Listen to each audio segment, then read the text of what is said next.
Là, au nom du comité du Cercle des dirigeants d'entreprise, j'ai le grand plaisir, Charif Guidega, de vous recevoir pour avant le deuxième tour, le résultat qu'on aura dimanche pour savoir si vous serez le septième conseiller d'État genevois, celui qui manque depuis quelque temps. Et voilà, nous avez fait le plaisir d'être là au premier tour et il était normal qu'on vous réinvite juste encore avant. Alors, merci d'être là. Vous aurez un petit quart d'heure, 10 minutes, un quart d'heure pour nous présenter votre programme. Alors, si vous êtes élu, qu'est-ce qui va se passer? La parole est à vous maintenant. À vous l'antenne. Merci. Merci. Excusez-moi. Auparavant, merci d'ouvrir vos micros pour un applaudissement d'encouragement à Yves Nideguer.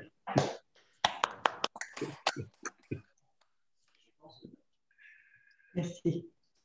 Voilà, merci pour les applaudissements. Bravo pour votre endurance. Je comprends qu'il y en a qui se sont tapés 3 heures de visioconférence. C'est une marque de civisme particulièrement aiguë. Alors, pour répondre à la question « Que se passera-t-il si je suis élu ?» D'abord, le contexte qui est quand même un peu bizarre. Ordinairement, lorsqu'on a une élection du Conseil d'État, on en prend pour 5 ans ferme. Et là, on a cette bizarrerie d'avoir à mi-mandat une double crise qui, quelque part, pose des questions qui ne se poseraient pas normalement dans une législature. Puisqu'on a quelqu'un qui démissionne, et non des moindres, puisqu'il était le président, le leader de la bande de ce Conseil d'État-là, et puis qu'en plus, on traverse ces années de crise Covid qui mettent en évidence, avec une grande cruauté, un peu tout ce qui ne va pas dans notre société, dans la politique, bien sûr, mais dans toutes sortes de domaines autres, dans les rapports internationaux même. Enfin, cette crise jette une lumière crue et fait apparaître quantité de phénomènes qui étaient déjà en cours, mais qui apparaissent dans tout leur éclat, on ne peut plus vraiment les nier, ou bien font apparaître des faiblesses qui existaient déjà. Alors, sur la question de cette élection à mi-mandat, ça pose au fond la deuxième fois aux Genevois la question de savoir qu'est-ce qu'ils veulent et s'ils aiment ce qu'ils subissent de la part du Conseil d'État actuel. Ordinairement, on attend que ça soit fini. Là, on a la possibilité de s'exprimer sur ce que l'on pense du traitement qui nous est infligé depuis la Tour Baudet, depuis 2 ans et demi. Et je suis, en ce qui me concerne, particulièrement fâché. Je suis en désaccord avec à peu près tous les grands axes qui sont la marque de ce quinquennat-là. Et je crois percevoir de manière assez générale une détestation de ce qui nous est infligé, plus intense que jamais, me semble-t-il, et ceci bien avant le Covid. Alors, il y a tous les sujets qui font rire de partout, mais Genève est la capitale des bouchons, la capitale suisse des bouchons. On vient d'avoir droit à un titre dans la tribune à ce sujet. Et là, il y a une politique qui est engagée, à mon avis, par des idéologues dont les fausses prémices deviennent extrêmement visibles. C'est-à-dire qu'on ne peut plus circuler du tout dans une ville pour laquelle la fluidité du trafic est essentielle, puisqu'on a la moitié d'un côté du lac, l'autre moitié de l'autre. Et depuis Jules César, c'est ça, Genève, c'est un pont. Et lorsqu'on passe plus sur le pont ou sur les ponts, il y a évidemment un grave problème. On est la capitale de la dette, alors on l'était déjà avant le Covid, on va l'être encore plus après. On est la capitale du chômage, le SECO ne considère pas le chômage de longue durée, donc on a un taux SECO de 4%, en vérité on est près de 15% si on considère tous les demandeurs d'emploi qui ne sont plus dans les fichiers de l'office cantonal parce qu'ils sont restés trop longtemps et qui émargent à l'aide sociale depuis un certain temps et qui néanmoins, selon les critères du BIT, sont des gens en recherche d'emploi qu'on considérerait ordinairement et ailleurs comme des chômeurs. On a une école complètement déprimée à la sortie du Covid, ce qui est un peu normal avec ce qui nous est arrivé, mais qui était déjà marqué par un millefeuille administratif et la confiscation du métier d'enseignant par un carteron de psy et de sociologues qu'il faudrait reconduire à leur caserne si c'était possible, parce qu'ils se sont emparés d'un pouvoir qui ne leur appartenait pas au détriment des enseignants qui en principe sont plus ou moins talentueux, mais devraient être le centre de l'enseignement. Voilà quelques domaines dans lesquels Genève ne brille pas, ce qui me crève le cœur parce que ce canton est béni des dieux de manière quasiment indécente. On a une concentration d'histoire, de culture, de traditions diverses, de richesses matérielles, de talents tout à fait faramineuse dans ce petit coin de pays et arriver par une gestion mauvaise de nos atouts et de ce que nous sommes et de ce que nous avons à être les pires en comparaison suisse, c'est particulièrement calamiteux. Alors on a cette possibilité de se poser la question, est-ce qu'on voulait ça? On nous dit fréquemment en matière de transport, oui, le peuple a voté pour une consultation populaire, n'est-ce pas, pour une loi, pour une circulation équilibrée et raisonnable. Alors effectivement, on a voté sur ce titre-là, mais à l'évidence, ce n'est ni équilibré ni raisonnable. Est-ce qu'on veut continuer dans le même sens ou est-ce qu'on veut un changement? Parce que l'avantage, s'il peut y en avoir un, des crises, c'est que vous avez une possibilité qu'on n'a pas ordinairement de reconsidérer les choses. Habituellement, on avance sur des rails, mais lorsque vous êtes plongé dans une crise aussi importante, aussi profonde et qui remet pratiquement tout en question, comme celle que nous traversons avec la crise sanitaire et la dictature sanitaire qui s'est établie à ce sujet, on a une chance, ou peut-être un élan ou une occasion de se reposer des questions qu'ordinairement on ne se reposerait pas au moment où cette crise se termine. Alors, on espère qu'elle se terminera bientôt. J'ai quelques doutes s'agissant de la capacité de nos gouvernements à en sortir de leur propre volonté. C'est un peu curieux, mais alors qu'en fait tout le monde souhaiterait sortir de cette crise, on constate que les paramètres changent constamment dans un report à plus tard du retour des libertés, en l'absence de saturation de l'hôpital, en l'absence de véritables problèmes objectivement de masse en termes de pandémie. On nous dit que même lorsque le vaccin sera là, eh bien, on continuera à ne pas être libre. Enfin, c'est comme si on s'était installé dans une idée qui voudrait que tant qu'il existera ce virus, et on est parti pour 30 000 ans, si on compare avec celui de la variole qui est arrivé dans l'humanité en quittant la vache au moment de la domestication de ce charmant ruminant, elle est encore là aujourd'hui. Donc ce virus, certainement, est là pour des dizaines de milliers d'années. On ne peut pas imaginer de retenir notre respiration jusqu'à ce qu'il soit parti. Et le Parlement a, à mon avis, échoué, le Parlement fédéral a donné les pleins pouvoirs et n'a pas voulu les reprendre alors qu'il aurait pu, dans une certaine mesure, imposer plus. Il s'est toujours trouvé une majorité pour craindre et pour préférer la confiscation des libertés à l'audace d'essayer de faire autrement. Juste sur ce point, je viens de passer 3 semaines à Berne où on a eu une expérience in vivo, qui devrait intéresser les scientifiques du monde entier. On a mis sous une coupole, il se trouve qu'elle est fédérale, 650 personnes pendant 3 semaines. Et on leur a fait des tests salivaires à raison de 2 fois par semaine. Il n'y a pas eu une seule contamination parmi ces gens.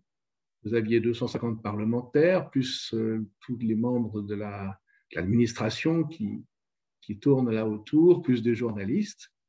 Et puis, ça se frôle. Hein. Si vous essayez de trouver votre place à l'intérieur de l'hémicycle à Berne, vous devez vous frotter en passant derrière les chaises de vos collègues jusqu'à arriver à votre place, coincé entre le banc de derrière et les chaises de devant.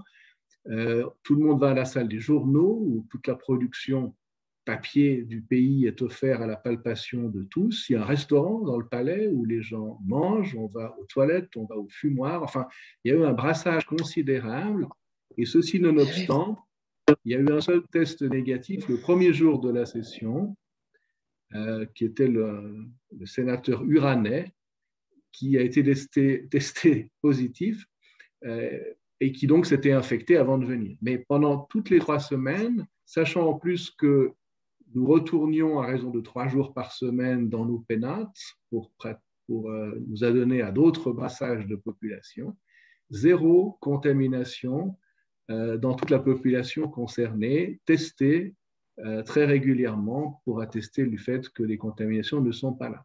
Je crois qu'il faut prendre acte du fait que la dangerosité est inférieure à celle qui nous oblige à vivre en prison, que les institutions n'ont pas l'air d'avoir envie de ressortir de la situation dans laquelle on est et que ça sera probablement au peuple de décider qu'il en a marre et qu'il souhaite recouvrer ses libertés qui lui appartiennent. Donc on a cette espèce de télescopage entre d'un côté une crise politique, celle de la démission d'un membre important du gouvernement genevois, et puis une volonté de sortir de crise sanitaire, et ça nous donne des possibilités de penser peut-être autrement pour les 2 années qui viennent, 2 années et demie qu'il reste à cette législature. Alors, si vous me demandez quel programme j'ai, sortir de cette dictature sanitaire, annoncer que la gendarmerie cessera de persécuter les restaurateurs qui veulent ouvrir.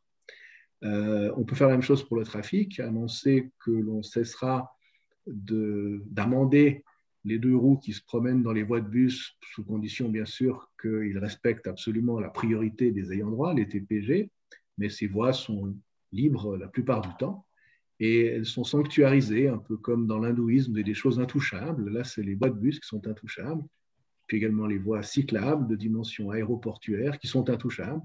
Et on vit dans ce sacrifice de surface circulable considérable que l'on a rendu intouchable, alors qu'avec un peu de discipline et de respect des priorités, on pourrait au minimum, pas pour les voitures, parce que quand les voitures rentrent dans une voie de bus, par exemple, elles n'ont pas la possibilité de s'en extraire assez vite lorsqu'arrive le bus qui doit avoir la priorité absolue dans sa zone, bien sûr, mais tous les 2 roues motorisées peuvent parfaitement s'en extraire très rapidement. Et on pourrait imaginer une utilisation moins dogmatique, plus pragmatique, plus intelligente, qui demanderait un peu de responsabilité individuelle, mais ce n'est pas interdit dans une démocratie. Et puis, on pourrait respirer dans les transports, on pourrait respirer en recommençant à travailler, simplement en renonçant à la répression, qui est l'activité un peu trop fréquente, à mon avis, de nos forces de police, qui pourraient se concentrer peut-être sur d'autres choses plus dangereuses que la répression des citoyens qui cherchent à vivre normalement. Et puis,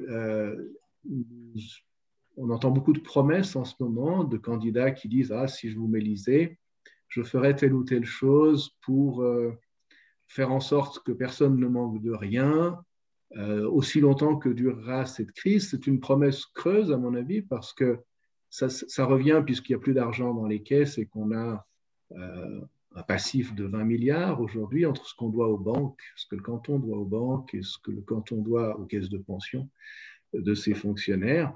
20 milliards, ça veut dire 40 000 francs par habitant de dette.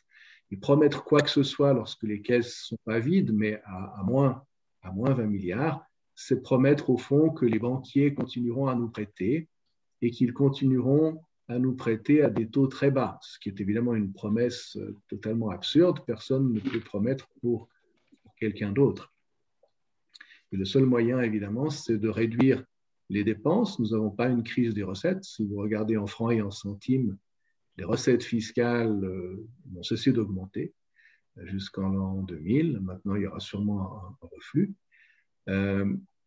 Mais on a une crise des dépenses. On a une fonction publique qui, elle aussi, ne cesse d'augmenter en nombre d'employés de la fonction publique, alors même que depuis 10 ans, 15 ans, on reparle de manière récurrente à chaque nouvelle élection de la nécessité de ne pas laisser enfler plus avant le nombre des fonctionnaires qui sont déjà de 30% par habitant, supérieur en nombre à un canton comme celui de Zurich, par exemple, de l'ordre de 20% par rapport à un canton comme Val-Ville, pour prendre un canton-ville qui nous est plus proche dans sa structure géographique.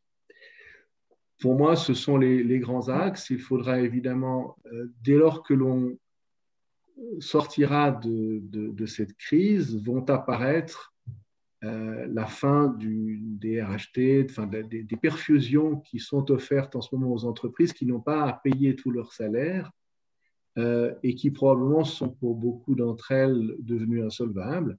Ça n'apparaît pas parce que l'État paye certaines charges, mais payer les charges, ce n'est pas encore faire des affaires. Faire des affaires, ça suppose un modèle d'affaires, une clientèle, un dynamisme, et tout ça a été cassé dans plusieurs secteurs, pas dans tous, fort heureusement, mais on va avoir à l'évidence des dépôts de bilan ou une insolvabilité qui va apparaître et qui n'apparaît pas encore complètement aujourd'hui,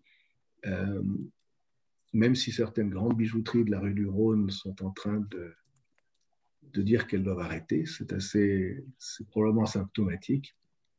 Et il faudra se partager un nombre d'emplois réduit par certaines faillites d'entreprises, c'est certain. Et mon optique a toujours été à ce sujet que l'État, qui est responsable socialement d'une certaine population, celle qui vit sur son territoire, doit évidemment protéger cette population-là en priorité. Et j'ai toujours été un adepte de la préférence indigène pour l'accès à l'emploi comme un moyen de réaliser la responsabilité de l'État, qui est de faire en sorte que, si possible, chacun ait un emploi et soit en mesure de subvenir lui-même à ses propres besoins. Je suppose que mon quart d'heure a dû se terminer. Nous Si ce sommes n'est pas le cas, je vous en rajoute. plutôt près de 20 minutes, mais merci beaucoup. Alors, non, il fallait m'arrêter. Alors, désolé, J'ai tenté. Oh, pardon. Je vous demande d'ouvrir vos micros pour applaudir de sa présentation Émilie Deguerre, s'il vous plaît. Voilà. Alors, comme pour vos concurrentes, si on ose ainsi les appeler, j'ai deux questions à vous poser avant de passer la parole à nos amis. La première, c'est quelle est la question que vous aimeriez qu'on vous pose? La question que j'aimerais qu'on me pose, c'est quoi pour vous la politique? C'est quoi pour vous la politique? Alors, je pense que pour l'essentiel, c'est ou ça devrait être la recherche du plus grand bien pour le plus grand nombre, c'est-à-dire le contraire du clientélisme, qui est la satisfaction de ceux qui crient le plus fort. Et je crains que Genève soit rongée de clientélisme et que du coup, cela explique pourquoi on n'arrive pas à avoir de priorité. Évidemment que si vous n'arrivez pas à avoir de priorité politique, c'est-à-dire mue par la recherche du plus grand bien pour le plus grand nombre, ben vous n'exercez plus votre métier de politicien. Et je pense que c'est probablement ce dont Genève souffre le plus, c'est on ne sait pas comment prioriser, on saupoudre un peu dans tous les domaines, et à la fin, les ressources du canton sont exsangues, avec, comme je le disais, un canton béni des dieux de façon quasi indécente, qui néanmoins se retrouve endetté et capital de tous les maux en comparaison suisse. Merci beaucoup. La deuxième question, c'est justement quelle est la question que vous n'aimeriez pas qu'on vous pose? La question que je n'aimerais pas qu'on me pose, c'est que faites-vous là alors que vous savez que vos chances au deuxième tour sont faibles? Oui, mais qu'est-ce que vous faites là, Émilie Deguerre? Alors, je suis là malgré le constat que nous sommes beaucoup trop nombreux pour tous être élus, alors que, comment dire, ma grandeur d'âme me pousserait à souhaiter que chacun aille ce qu'il veut, donc que tous les quatre soient élus. On pourrait faire un job sharing, d'ailleurs, c'est très, très à la mode. Un carton chacun, ce serait très inclusif. Non, je suis dans cette course malgré la configuration qui n'est pas favorable, parce que je crois que il va falloir un jour ou l'autre ressortir de cette espèce de d'autodestruction chronique du camp de droite à Genève. Je suis d'avis que la gauche a le droit d'exister, que la dialectique doit exister entre des gens qui regardent les choses d'un point de vue protecteur, qui mettent l'accent sur la non-discrimination, sur l'aide aux plus faibles afin que personne ne reste sur le carreau, pour faire contrepoids à d'autres gens qui pensent, comme on pense souvent à droite, responsabilité, performance, résultat. Et donc, il faut une dialectique entre les deux, mais ça suppose que les deux camps existent. On dit souvent qu'à Genève, la droite est la plus bête du monde. Je pense que c'est faux, elle est la plus bête de la galaxie, et probablement de loin. Et cette droite, du coup, n'existe pas. Elle a un mal immense à articuler des valeurs qui lui soient propres. Elle est un petit peu honteuse de sa recherche de la performance. Et puis, elle se complaît à se diviser et à se détruire. Et le cadre de cette élection est typique. La gauche a su présenter une seule candidate et la droite a su en présenter 3. Ce qui mathématiquement condamne la droite à perdre, et néanmoins, c'est arrivé. Et je suis dans cette course parce que je pense qu'il va falloir recomposer complètement la structure à droite, qui est arrivée à l'émiettement le plus absolu. L'entente classique entre le PDC et le PLR est morte, le divorce est maintenant consommé. À l'intérieur du PLR, les radicaux et les libéraux ont eu chacun leur candidat au premier tour. Le divorce est également consommé à ce niveau-là. Et puis, les organisations économiques, dont ces partis sont ordinairement les bons clients, ne savent plus où donner de la tête, et tout le monde est dans un psychodrame un peu toxique autour de autour de M. Maudet, qui est à la fois le problème et le sujet de dispute. Enfin, c'est la zizanie, quoi. Et mon parti, qui est resté un peu tenu à l'écart de tout cela, a une possibilité aujourd'hui, pour peu que mon résultat soit proportionnellement bon par rapport à la force de mon parti, alors que personne ne peut avoir d'allié dans cette affaire-là, pour jouer un rôle dans une reconstruction d'une droite plus intelligente. Merci beaucoup, Yves Deguerre. Alors, nous allons maintenant donner la parole, pas spécialement demander. Dès lors, préparez-vous à poser des questions ou en tout cas à intervenir. Questions courtes pour des réponses aussi courtes. Jérôme Favoulet, membre du comité du cercle, que je n'ai pas entendu ce soir.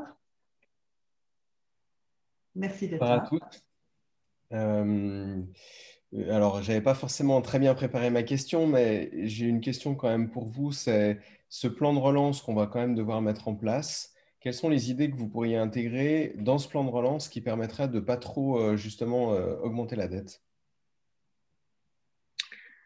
Alors, moi, je ne suis pas keynésien et je pense que l'on ne peut pas laisser filer la dette ad aeternam. Je crois que, enfin, si vous voulez, le problème qu'on a, c'est que qui casse paye. Ça, c'est une règle qui n'est pas une règle politique, qui n'est pas une règle de charité non plus, qui est une bête règle de responsabilité civile. L'État a cassé et l'État, évidemment, doit réparer. Je m'attends à des actions en justice contre l'État, probablement, de la part de gens qui ont perdu leur entreprise. Et c'est ce qui rend probablement difficile à l'État de renoncer à l'état de crise qui dure et qui dure et qui dure, parce qu'un jour, il faudra le justifier. Et on a un peu de mal à le justifier rapidement, parce que je pense qu'il n'est pas justifiable. Moi, je crois que le seul bien véritablement irremplaçable, c'est la liberté. Je pense que chaque fois qu'il y a une destruction de valeurs ou dans des entreprises qui disparaissent, en même temps, c'est la possibilité pour la créativité humaine étant ce qu'elle est, et la nature ayant horreur du vide pour que les choses se fassent. Personnellement, je ne suis pas de ceux qui pensent que l'État doit investir dans une espèce de relance artificielle de l'économie, avec des grands investissements publics, qui souvent d'ailleurs, si j'entends mes concurrents, ils appellent investissement ce qui serait au fond des investissements humains, c'est-à-dire il faudrait prendre les gens par la main, leur apprendre un autre métier, recycler les employés de l'aéroport en réparateurs de trottinettes ou des choses de ce genre-là. Je ne crois pas du tout à ça. Moi, je crois que la première chose à faire pour relancer quoi que ce soit, c'est de rendre la liberté aux gens et de protéger cette liberté pour qu'on ne leur reprenne jamais. Merci beaucoup. Justement, Alain Huillonnier a une question pour vous. Si tu arrives à mettre ta visio, Alain, et ton micro avec. Alain? Non, on essaie de revenir après. Une seconde, voilà, je suis là, désolé. Là. Hein. Voilà. Parfait. Oui, j'avais une question. Donc, je viens d'entendre, je suis entrepreneur déjà, plusieurs sociétés, et puis je viens d'écouter avec attention votre discours concernant, à mon sens, il y a beaucoup de généralités en fait, et beaucoup de considérations politiques d'ordre général aussi. Maintenant, j'aurais voulu savoir concrètement, qu'est-ce que vous pensez faire si vous allez être élu? Alors, pour moi, la priorité des priorités, c'est de hâter la sortie de ces restrictions qui sont la cause du marasme, très concrètement. Oui, mais concrètement, comment en fait? Et pour le reste, mais ce que je disais tout à l'heure, en donnant instruction à la gendarmerie d'arrêter de persécuter les gens qui veulent travailler. Aujourd'hui, les règles qui nous restreignent sont d'origine fédérale, mais la répression, elle est cantonale. Et donc, il suffit de faire savoir que ceux qui voudront travailler ne seront pas agressés par la force publique et vous verrez la vie revenir. Peut-être en complément de cette question, comment allez-vous vous y prendre avec les 6 autres pour cela?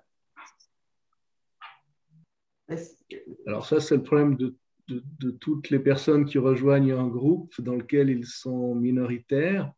Ce que je crois, c'est que… Alors bon, moi, je suis probablement un peu disruptif sur ce point et peut-être le seul de mon opinion. Enfin, il faudra bien qu'on me donne un département et dans ce département, je pourrais faire quelque chose de cet ordre-là. Si c'est le transport, ça sera de cesser d'embêter les gens qui veulent circuler. Si c'est la police, ce sera de cesser de harceler les travailleurs qui veulent travailler. Ce que je crois, c'est que la chose, enfin, si je devais être élu, ce qui est mathématiquement une hypothèse, cela signifierait que la colère populaire a atteint un degré où l'exigence de changement est devenue absolument incontournable. Et je crois que ça serait le signe que ce que je prêche aujourd'hui dans le désert devrait être entendu par les autres, parce qu'on a aujourd'hui la possibilité de reconsidérer des choses qu'on ne reconsidérerait jamais. C'est comme dans un couple, il y a des concessions qu'on ne ferait jamais si son partenaire n'était pas sur le point de partir. Donc on est un peu dans cette situation-là, le peuple est sur le point de partir. Si on devait élire Yves Nidegger, ce serait pour dire cela, et je pars de l'idée que, alors outre que peut-être mes collègues se porteraient immédiatement malades avec un certificat médical de longue durée si je devais être élu, ce qui me laisserait une latitude considérable pendant les 2 ans qui restent. Merci. Ils seraient tous déprimés. Alexis Jacques, il a levé la main dans sa voiture. Oui, bonsoir. Tout d'abord, bravo encore pour la première partie de campagne qui a été avec un bon résultat au final. Je pense que ce que vous parlez de colère a été représentatif dans le score que vous avez fait, justement. La question que vous avez abordée rapidement, c'est Elsa qui vous l'avait posée un petit peu sur qu'est-ce que vous faites au 2e tour, mais pour complémenter un peu ça, comment voyez-vous la reconstruction de la droite par la suite, en sachant que vous avez très bien fait l'analyse des différences entre Pierre Maudet, le PLR, le PDC, etc. Comment voyez-vous ça, en sachant qu'il y a bien sûr 2 possibilités, si vous avez un bon score ou si vous en avez un mauvais? Comment est-ce que vous voyez un peu la suite? Merci beaucoup.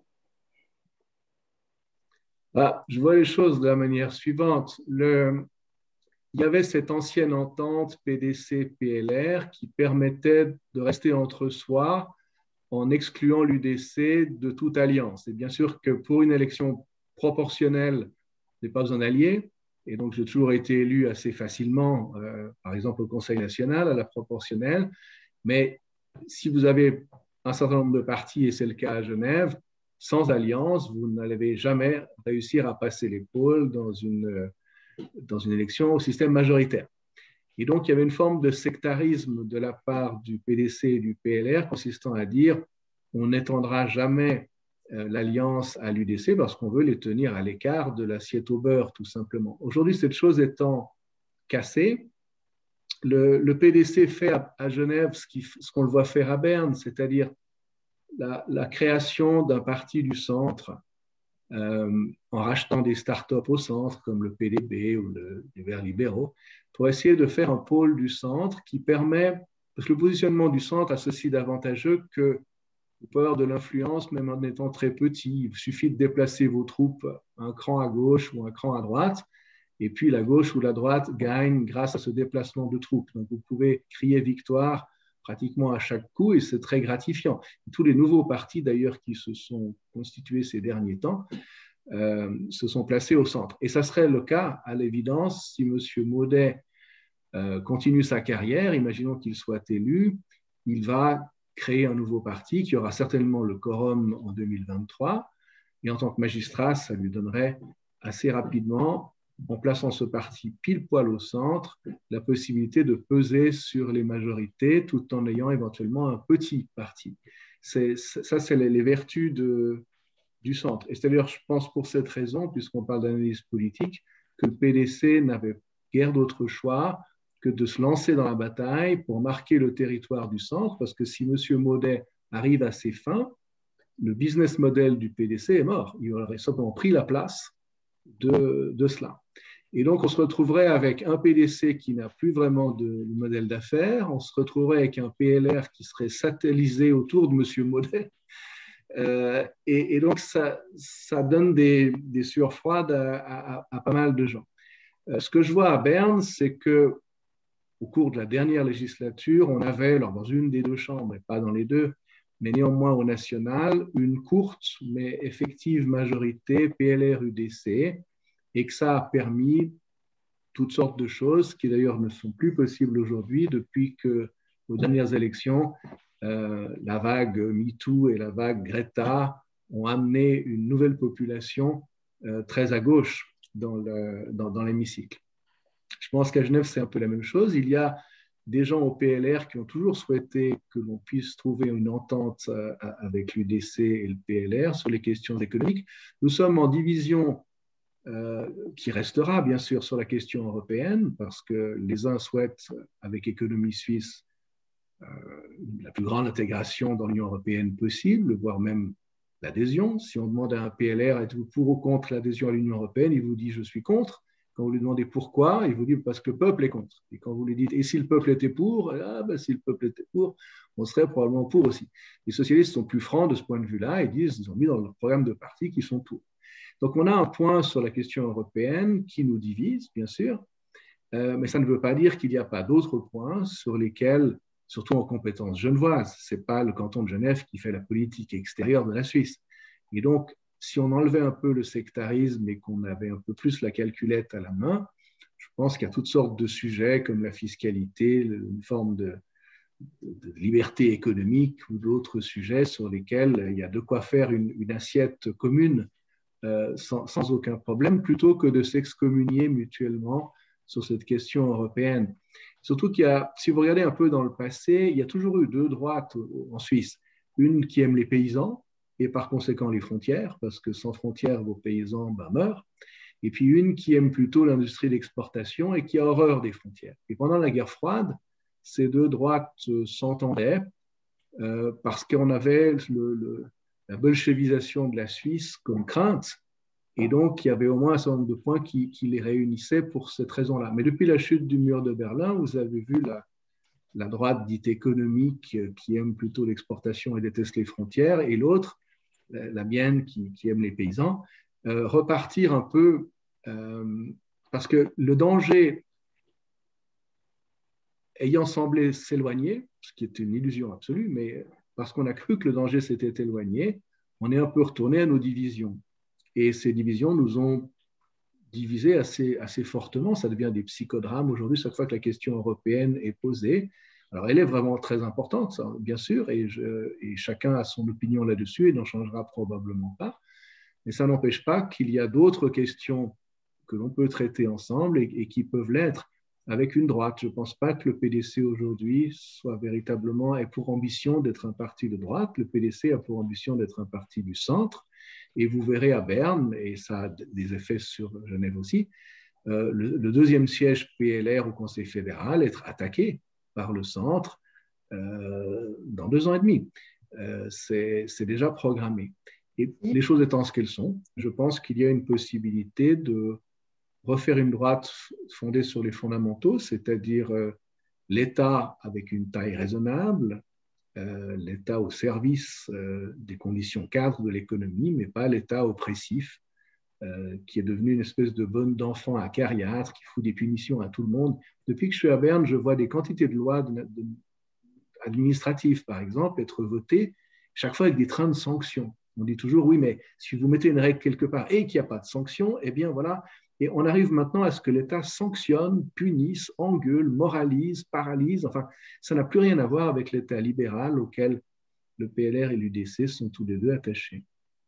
Merci Yves Nideguer. Alors, bon, il ne m'a pas vraiment demandé la parole, mais je suis obligée de passer la parole à Claude Aiguille.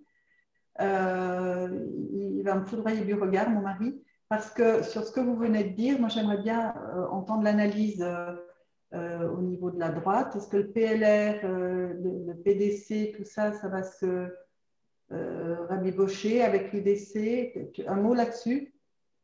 Je ne prendrai pas le risque de répondre à ta question, en effet.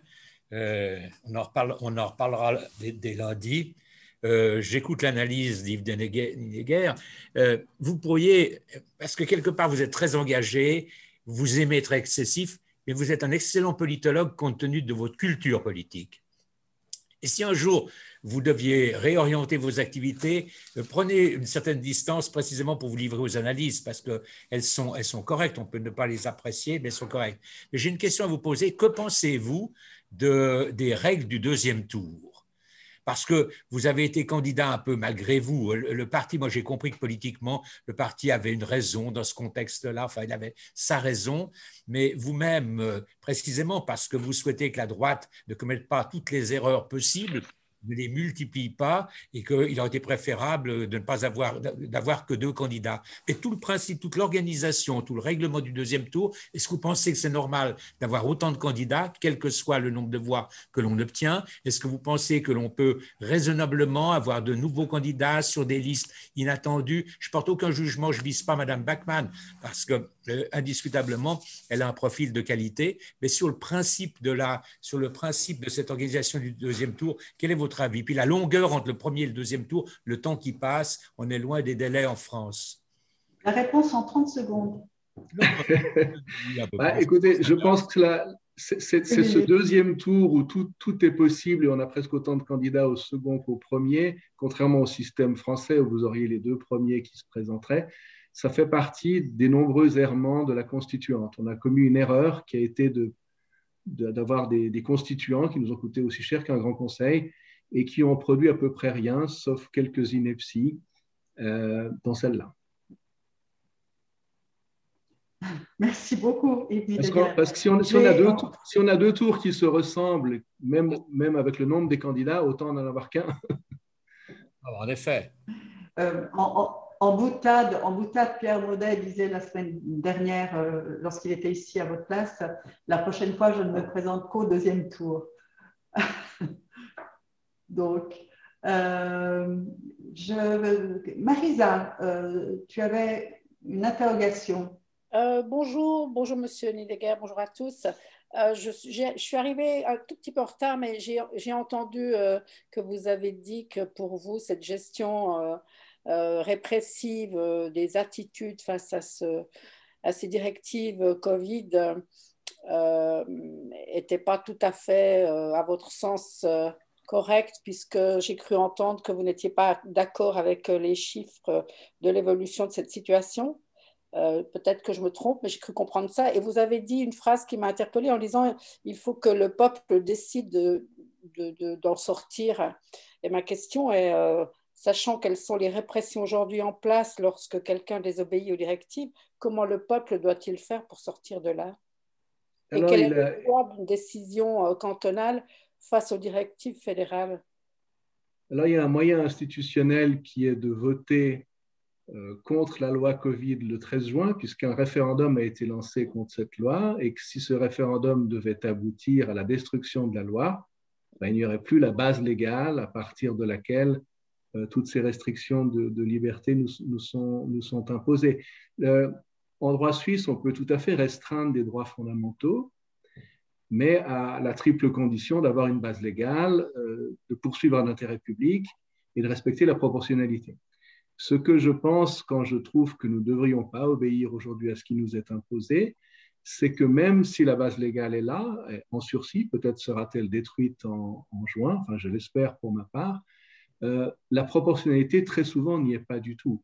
Et pour que l'on puisse, même pour un intérêt public, restreindre les libertés, il faut que la restriction en question soit effective, enfin qu'il y ait quelque chose, c'est donnant-donnant. Je vous restreins vos libertés parce que, ce faisant, je poursuis de manière efficace un certain but. Ce que l'on constate, c'est que le confinement a tout arrêté, sauf le virus. On n'a pas du tout un bilan qui permette de dire que là où on était très restrictif dans les libertés, alors la santé était meilleure, que là où on l'a été moins. Toutes les comparaisons que nous avons n'arrivent pas à cela. Et puis, si on avait fait la peau de ce virus au prix de privation de liberté, on pourrait encore donner une excuse à cette politique, mais ce n'est pas vrai. Le virus ne cesse de se balader. L'impression qu'il y a est que les vagues se suivent, et puis les politiciens ou le FSP font la météo. On vous dit que voilà, chaque jour, on vous décrit le temps qu'il a fait aujourd'hui, comme la speakerine météo nous fait le soir. Ce n'est pas de la politique, c'est de la description. Nous sommes d'accord. Mais quelle est la Marisa, adoptée? Pardon, voilà, je crois que c'était assez clair. On va s'occuper de cette proposition du 13 juin. On fera une visio là-dessus. Yves Nideguer, peut-être sur la minute qui reste, une conclusion.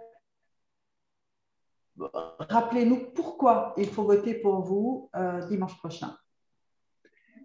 Bien, parce qu'à mi-mandat, la seule question, à mon avis, qui se pose, c'est voulez-vous Genève la même chose pour les 2 prochaines années ou voulez-vous Genève autrement? Si vous rajoutez une verte, ça nous en fera 2. Et donc, on aura le double de bétonnage de campagne, puisque c'est le programme essentiellement poursuivi par M. Hodger. Si vous rajoutez une PDC, ça nous en fera 2 aussi. Et donc, on aura probablement une paralysie des transports plus efficace encore, puisque c'est l'activité à temps plein de M. Dalvousco.